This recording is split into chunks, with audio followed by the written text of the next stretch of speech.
ازيكم عاملين ايه؟ هننضف اللي هو عيون البوتاجاز مع بعض بطريقة سهلة جدا. هنستخدم فيها حاجة واحدة بس اللي هي البويات. هتشتري متر صنفرة او نص متر براحتك، او لو عندك في البيت.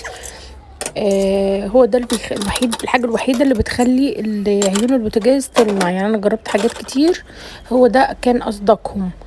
جربت حاجات كتير جدا يعني لدرجة ان العيون عندي كانت بتلمع، فخليتها طفيت وشكلها بقى وحش.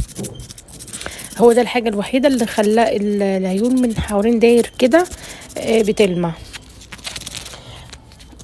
طبعا الطريقة سهلة وبسيطة زي ما انتوا شايفين كده. انا جبت فرع الصنفرة دي، قطعت حتة على قد ما انا بقدر امسكها يعني، وبفضل احك فيها كده بالصنفرة. بتلاقوا اصلا على الكيس، يعني شايفين الكيس اللي انا بعمل عليه ده، بتلاقوا واقع عليه السواد، اللون الاسود اللي هو بتاع اللي كان مسود عيون البوتاجاز.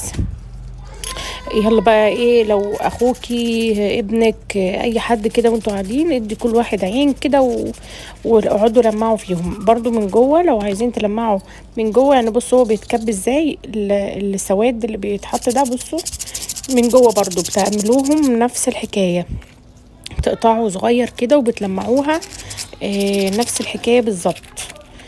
يعني بتقطعوا حته صنفره وتفضلوا تعملوا بيها كده من جوه ومن بره لغايه لما يبقى بيلمع كويس.